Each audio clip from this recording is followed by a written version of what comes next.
Now, you know, and I know that they are not going to confess to what it is that they have done to you. You know, and I know that they are not going to take accountability for all of the times that they have bullied you, numerous times. And the other people that were around you, they saw that person or them people bullying you. They just turned their nose to it.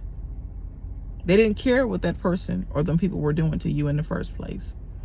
See, these are the people that are doing this to you are supposed to love you, care about you, respect you. This is supposed to be the role. But they think that you don't recognize what they are doing to you. But now that you have gained wisdom enough to see, and you have had enough, you have watched them for quite some time make little rude remarks. You have watched them from time to time give you the short hand of the stick. You have watched them time after time try to cheat you out of common sense, like you are not on to what they have done to you. But now that you are able to see the whole big broad picture, and you are calling people out for what it is that they have done to you throughout the years, now they want to make you the villain. They want to make you the villain of the story, because these people don't like to take accountability for what it is that they have been doing to you, because they don't care. And you can say for yourself that you have allowed this to go on for so long that now this is the norms to them on how they treat you. It's so many times that you have swept your feelings up under the rug. You have showed up, you have smiled amongst how they were treating you, amongst them. They were just throwing dirt on you here and here and here and here, and you were just sitting there with the normal face. But deep down inside, you were crumbling. The older you have gotten, the more wisdom that God has given you, now you are able to see the big picture, that these people don't mean you no good. Now that you are coming forward, I am so proud of you to stand on business, because life is too short to sit up here and just let people treat you and your life and your body and your mindset and your bubble any kind of way, throw darts and sticks at your bubble, which means that in any relationship, there should be a bit of boundaries and respect. And sometimes people will overstep their boundaries and think that they can just do you. And next thing you know, they all up in your face with their elbows pointing at you, not really caring about how you feel, not really caring about how this is affecting you mentally or eternally. So I want to tell you that you win some and you lose some. Some of the relationship is not going to be able to stand still because they can't accept this new you that you are birthing on the inside. I know, because I have had to do this in my life. I know, for example, okay? Sometimes you got to let people think they want to make you the villain. Let them make you the villain.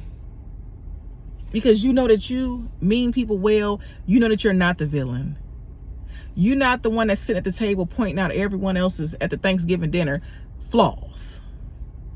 You know that they do that. You got some people that can't wait to get to the Thanksgiving dinner to pick and point out everyone else's flaws, and so they can sit and be nosy and don't really mean you no good. So you tell them something good going on in your life, they asked you this, and you tell them something good going on in your life, and they want to act like as soon as something bad going on, what happened? Who, what, when, where? I'm sorry that happened. They don't. But when you had it good going on, they don't want to hear about that. So you have learned to keep some things to yourself. And look at how far God has gotten you. And that is why they're mad. They thought that this bully was just going to go on to eternity, that you was just never going to stand up for yourself. But look at you standing up for yourself, and you not putting up with it no more. And you doing it in a respectful way.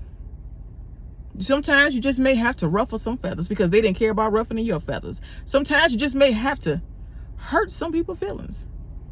And remember to yourself, they didn't care about hurting yours. But at the end of the day, we're not going to play these games, because we're going to start Xing you out the spot, and we're not going to have nothing to do with you, and you're going to stay over there. And that's how you got to do some people sometimes. You got to push them over there, sweep them under that rug, over there where they can stay at. And you trying to stay over here where you're trying to grow at, and where you're trying to make different choices and conquer different hills and challenges, because that was a challenge. And you conquered that to not allow them or that person to continue to bully you, because they took your kindness for weakness. But God said no more. No more allowing people to take your kindness for weakness. And I know, I get it. You talk to yourself, you say you such and such age and you should know better. You do know better. You do know better. No more confusion, because relationships, good, healthy ones, is not going to leave you confused and not really knowing where you stand. That's like if you are a man or a woman in a relationship and the person is leaving you hanging, but they come and go as they want to or as they please. They don't mean you any good. They don't mean you any good, baby, because you should know, and you should be able to move with confidence on how this relationship should flow, because you yourself have to lead with confidence on how you want things to proceed. Of anyone coming in your life, you should already know what you are allowing in your life and what you are not. So once you have laid on the flow to certain people on how you choose to interact with people or come into your space or your bubble, they either going to respect it or they not. If they're not going to respect it, they go to the door. Hey, Virgo style, my way or the highway. This is my life, and that's how you got to be. And I'm a Cancer, but I know my father was a Virgo. He didn't play that. His way or the highway. Goodbye. Cancers, I know we be crying and stuff. You cry when they walk out the door. Don't even let them see you cry. Let them walk out the door and then you cry later on. Because you didn't cry too many times in front of these people's face on when they was doing you wrong and they laughed at it. Ha ha ha ha. He just a crybaby. She just a crybaby. No, because sometimes you was crying because you didn't want to put paws on them.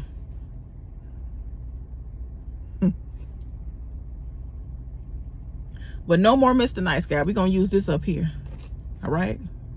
So I just want to tell you that you have the right to take control of your life and the relationships that you have in your life, just like they do. If they want certain shenanigans, they can always find it. They can always find it in someone else. If you choose not to play the shenanigan game with them anymore, you have outgrown them or that. And it is what it is. And you got to understand too, that in life, not everybody is growing at the same pace. And sometimes you're just going to have to stop being a pigeon and fly on higher to where the eagles is flying at. Okay. Sometimes you got to break off some wings or feathers because it's too heavy, so you can get up to higherness. All right. God bless you and God keep you. I am about to get on in this store and get to shopping. And God bless you. God keep you. Have a good day and stay out the way. If it ain't right and it's just big old piles of debris, leaves and stuff, get the rake and rake it on out the way, baby. Rake it on out the way. See, the enemy is not nothing unless you allow the enemy to be something in your life, to come in and kill and destroy what God is trying to put in your life. That is what the enemy is trying to do. The enemy is working through people every day, and God is working through people every day. All right now.